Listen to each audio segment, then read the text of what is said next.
First of all, I would like to thank very much the China National Forest Products Industry Association and the International Wood Culture Society for inviting me here today to speak to you. This is a big topic, and it's very difficult to cover in 25 minutes. But in this short period of time, I am going to look at trends. And trends are important. It's as if you're walking through the woods, if you're taking a hike, you would want to know if the terrain is going up or if it's going down. Now, unlike hiking through the forest, in business, we like things to go up and we don't like things to go down. So, here's what I would like, I should also mention too, the Chinese translation was done by myself, so I apologize in advance if some of the characters are incorrect. It's no reflection on our wonderful translators here today. Here's what I would like to cover.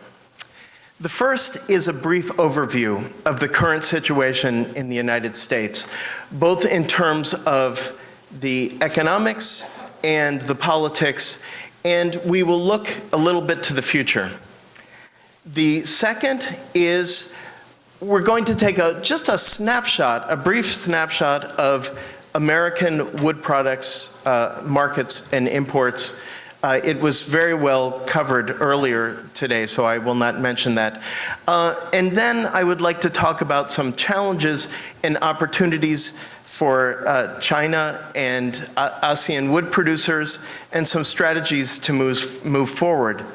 As you know, the United States is an extremely important market, not only for China, but for the rest of the world. And recently, it's been a little difficult to understand, and so that's what I would like to talk to you about as a bit of strategy as well. Just an overview of the US economy and politics. This is just to give you an idea. You all know this, but the population of the United States is 3.13 million. In comparison, if this is China, the United States is about like this. The GDP in the United States is $14 trillion. The per capita GDP, $47,000. I think the only country that's higher is maybe Singapore. What's interesting when we look at per capita GDP is that, as I mentioned, if the population of China is like this, the population of the United States is like this, the income in the United States is like this, and the current income in China is exactly like this. In other words, you have a lot fewer people in the United States with a lot more money, and that's why the United States is a good market. Our industrial growth is 3.3%. Contrast that with your growth in China of 9%. Our personal disposable income, this is what we have to spend on things, is $34,000 or roughly $35,000. And what's interesting, we'll see a chart later, is the public debt, what the United States government has borrowed. As a percentage of GDP, it's almost 100%. It's 93.58%. The only country I believe that's higher is Japan. So what's the current situation in the United States? In the last quarter, GDP grew 2.5%. Now, 2.5% is an average. As I mentioned, here in China, 9%. In the United States, 2.5%. But that's an average. When I was in business school, my statistics teacher warned me against averages. He said that if you were to put your head in a hot oven and your feet in ice water, your average temperature would be perfect.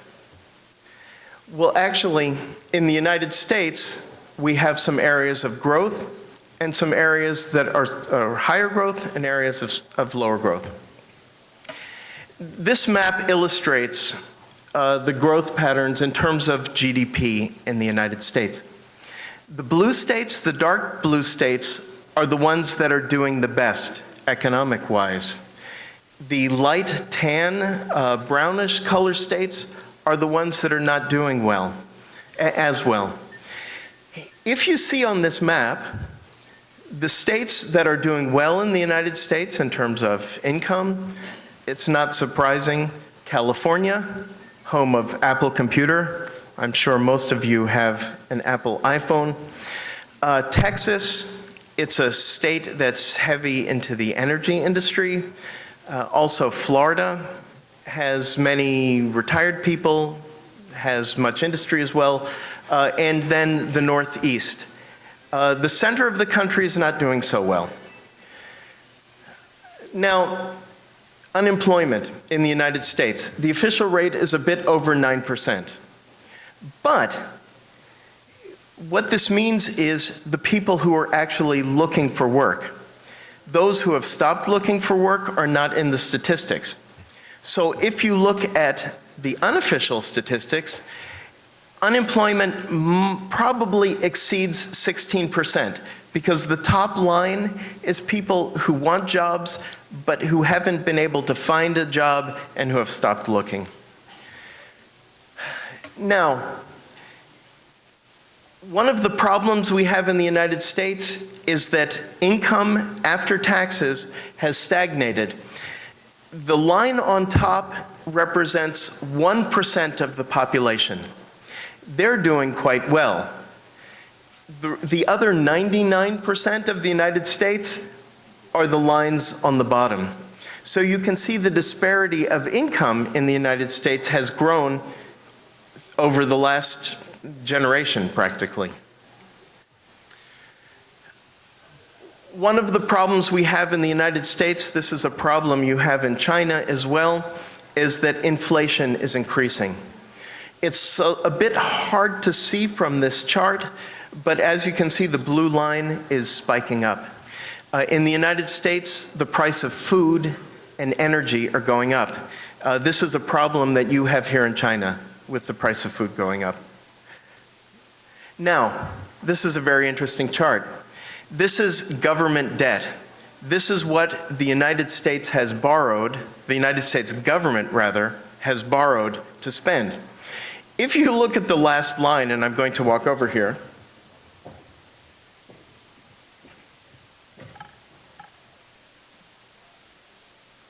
this is 2010. Thank you. This is 2010. This is 1940. So you can see how government debt has escalated. What's interesting about 2010, if the line is this tall of what the US government owes, we owe about this much to China. Thank you very much.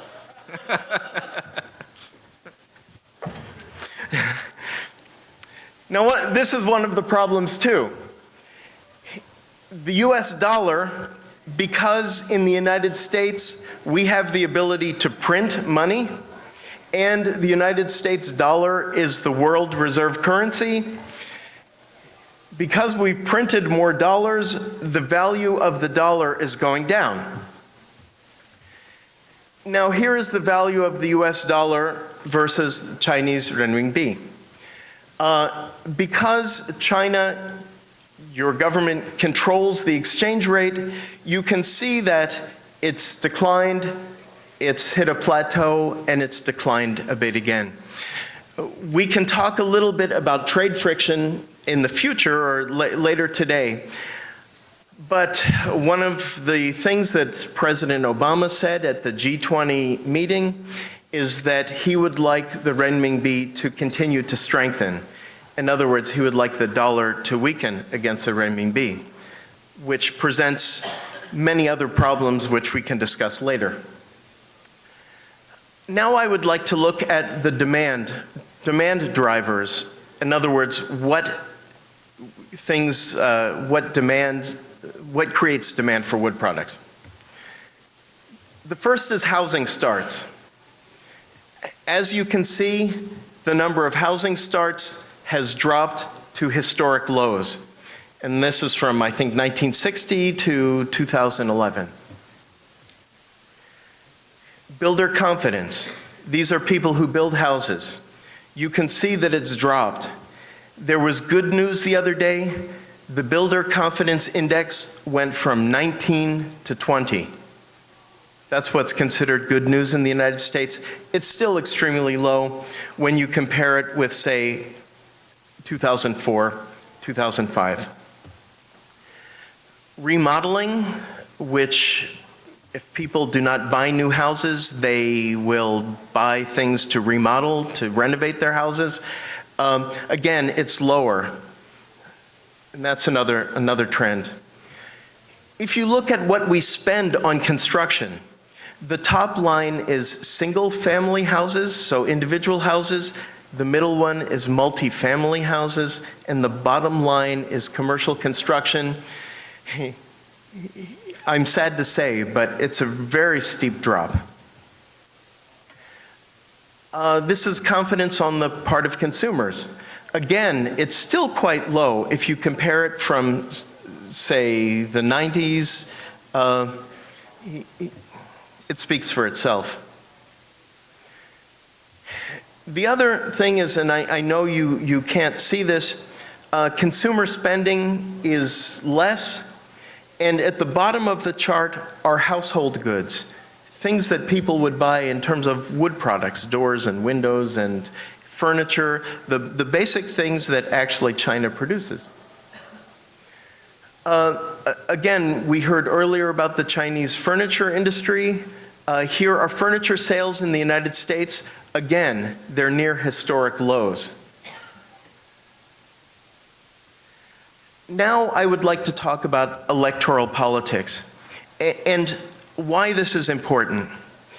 It's because in the United States, who gets elected president has the potential to impact the world economy.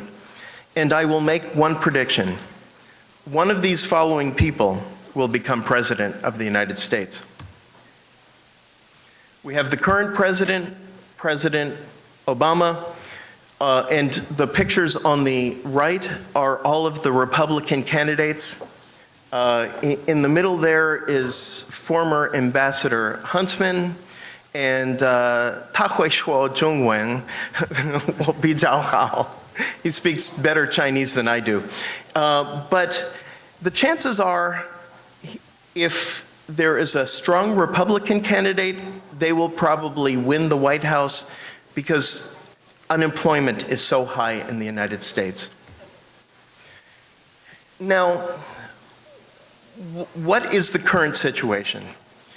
Because politics and economics in the United States are intertwined, they're connected, politicians are extremely sensitive about current economic conditions. Because of that, the politicians will keep long-term interest rates and short-term interest rates low.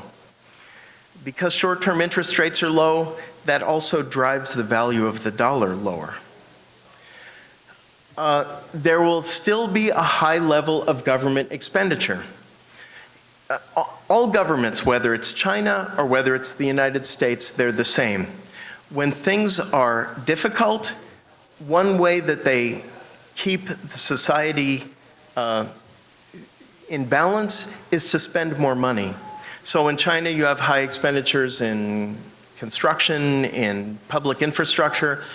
In the United States, a lot of the money goes to people in terms of direct transfers, unemployment, so that actually people can buy food.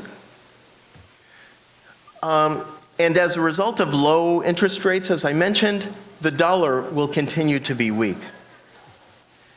And let me say one thing about the dollar, a weak dollar. Many of you in the Chinese industry, of course, your sales are denominated in dollars, yet you pay for energy in dollars and you pay for raw materials in dollars. So what that means is, with inflation, your cost of business is going up, but also with inflation, the money you actually get for what you sell is going down. And this is a problem for everyone. Now, the United States, as we saw the debt, it's not sustainable. So what's going to happen? Well, the first thing that's going to happen is interest rates have to come up. The second thing is we're going to have to raise taxes in the United States because of the government debt. We cannot keep printing money, and we all know this. Although politicians are waiting until after the election to deliver the bad news. The end result of this is we can expect to see a decrease in imports into the United States.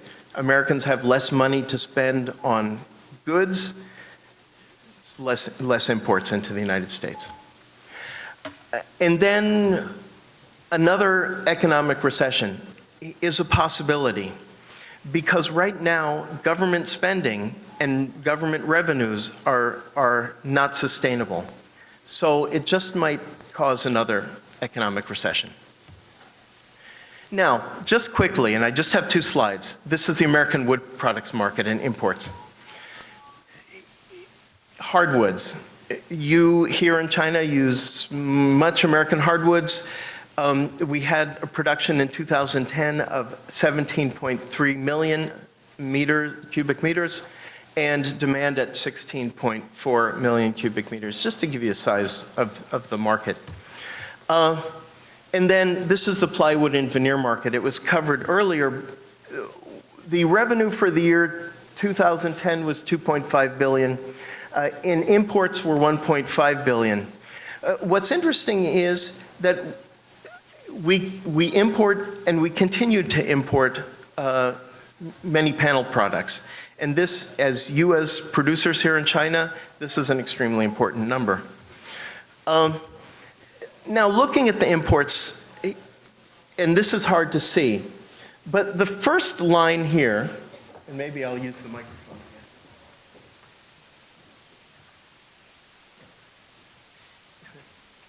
This is what's called other wood products, and I'll cover that. But if you look, and this is in millions of dollars. So almost $1.2 billion of what we call other wood imports. This is hardwood plywood. This is builder's carpentry, which is doors and windows, which was mentioned earlier. Medium density fiberboard, other panel products, and flooring. What's interesting, and then this is hardwood molding, and it goes down from there. What's interesting, as was mentioned earlier, is that you as the Chinese industry are working on increasing the quality and increasing the value. Let's see. I don't want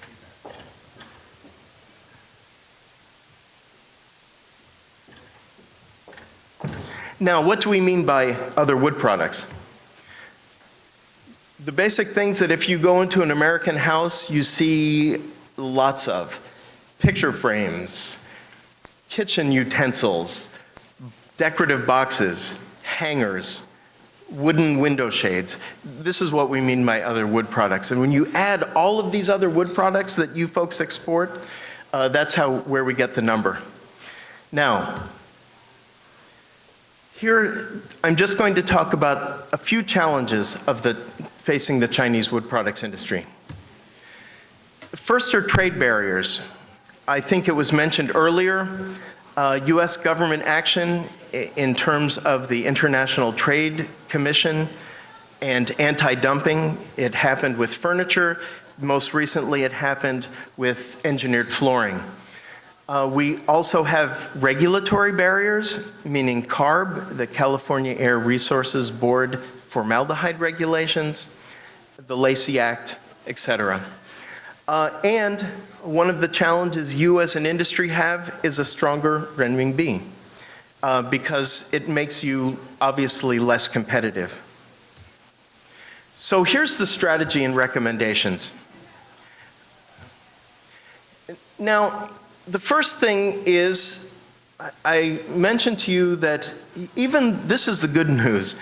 Even though America, in terms of the economy, is struggling, there are still some bright spots in the United States. In other words, California, Texas, these continue to be good markets for China and Chinese goods. You know, you hear the story of how America is in decline, but there's still a lot of money in the United States, and it's concentrated in the blue states. And again, rich people have money and they spend it. This 1% of the population can account for quite a bit of consumption.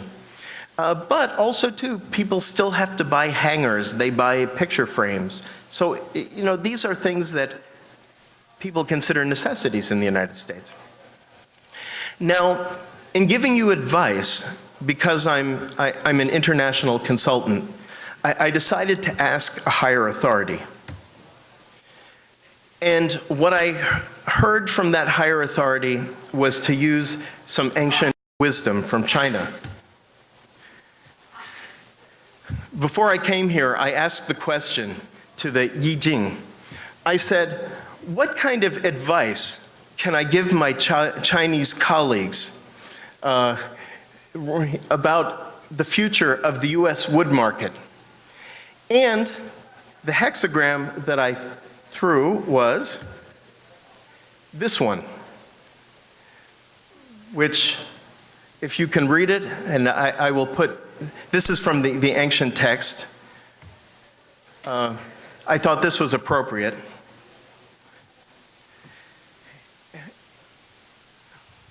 And that is the image of the tree and growing slowly.